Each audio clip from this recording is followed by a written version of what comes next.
I'm going to tell you today about what's in my bag, the equipment that I use and how I use it. This bag is a think tank security, airport security bag. And before I open it, as you can see, it's very much a bag that looks like one that you would take to travel with on airlines. So it doesn't look like a camera bag, which is exactly what I'm going for. And you'll see when I open it that it stores a huge amount of equipment. It basically stores all the basic equipment that I need for 99% of my work. Going back to the front cover here, you'll see that I fit in a little sleeve here, which holds my Apple MacBook Pro, as you can see, like so, in the laptop bag. Back into the bag. This front area here is where I'll keep, a Sharpie, pen, Listerine, very important when working with clients. I normally have these memory cards that I'll keep in here. I don't really use a memory card wallet, although I should. But basically, I like to be able to get them really quickly and usually put them in another bag when I'm shooting. Going back to the bag, we'll start off with the compartments here. Here I have a polarizer, important for shooting times where I want to cut down the light levels by, I don't know, it's about a stop or a stop and a half. It's very dirty, as you can see right now. I haven't used it in a while. Or if I'm shooting somewhere with windows or where I need reflections cut out. Below, I have very important tungsten gels. These allow me to put the gel on the front of my flash, which I'll show you later as well, to balance ambient light with the light that I'm using as fill when I'm using my flash, whether it be red carpets, parties, whatever it might be. So basically I'm using it to match the color temperature of the ambient environment. I have a couple of stands here that hold flashes off camera, so I can put them down in a room and I can fire them remotely. Remote flash is extremely important in my style of photography. I have a quantum cable here, again, which I'll show you in a moment of how I use that. Okay, so here I have a couple of cables, figure 8 cable. I have a spare bracket, which is a CB Mini RC, custom bracket. It's a really great bracket. It's really, really simple and can be used for vertical and horizontal shooting with minimal shadows. It's good, it's solid, it stays in one piece, and it will last forever. So coming down to the equipment now, I guess I'll leave the cameras to last. Basically, I'll start with this bracket. This bracket is probably the best flash bracket you can buy in the world. It is made by a gentleman by the name of Robert Newton. It's a fantastic bag. Fantastic bracket. It folds up flat, as you can see.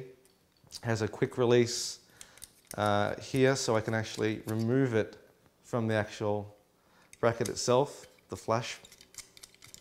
So sometimes I'll be shooting and I'll basically want to take the flash off camera, and I'll take it off the bracket and I'll basically be holding it like so, and I can aim the light exactly where I want it. I can have it at a low angle, high angle. I can hold it directly above or slightly underneath the camera, and I do that quite often. So basically, to work this flash bracket, it opens up like so, and it will slide underneath the camera, and I'll show you that later because I'm going to bring out the camera later, and this will go on top of the camera, but it's a fantastic bracket. All right. To check my sensor, to make sure that I've gotten rid of all the dust and what have you, I have a loop, and it's by Lens Pen. It's a sensor clear loop. Basically, you open that up like so, pull off the top. It has a battery in it, and you'll see that light there maybe. You can see that. You place it over the camera sensor and, you're often running and be able to tell exactly where the dust is and how much you have on there. I have a diffusion cap here that comes with the SB900 flash, which I'll get to next. Basically, it just fits over the top, as you see.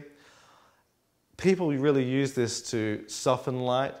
In my opinion, it doesn't really soften light. I feel that to soften light, you kind of need the diffusion to have a bit of space between the flash head.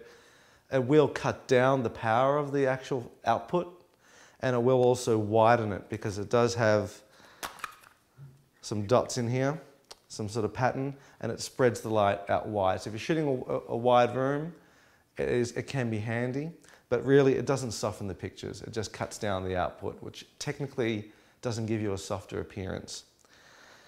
So we come to the SB900, fantastic flash. It's quite big, it's very sturdy. It has had some issues with overheating, which a lot of photographers, especially red carpet photographers, have been very unhappy about, where the flash will actually just turn off. And actually it'll start beeping first, it'll scare the hell out of you. Next thing you know, your flash isn't firing.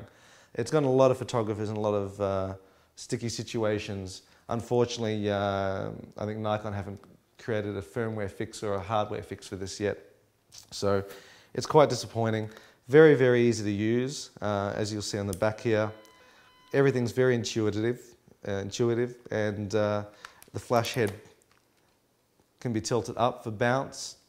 It can be rotated as well, backwards, like so. And quite often when I'm shooting someone up very, very close with this, if I've got a wall behind me, I'll shoot like so. The light will bounce back off the wall and ceiling and come back down and be quite good. Or sometimes I'll hold a reflector of some sort, whether it even be a white piece of paper, off to the side, and that works really, really well. That brings me to an accessory that I use a lot, and that is the Fong Lightsphere. Basically, this tape is on here because I usually tape it on there to hold it down. This was made for a Canon flash. I sort of stretched it to fit over this, believe it or not. But the Fong light diffuser is a fantastic product. What it allows you to do is not only bounce light up off a ceiling or a roof or some kind of reflective surface above you, but also allows light to come out forward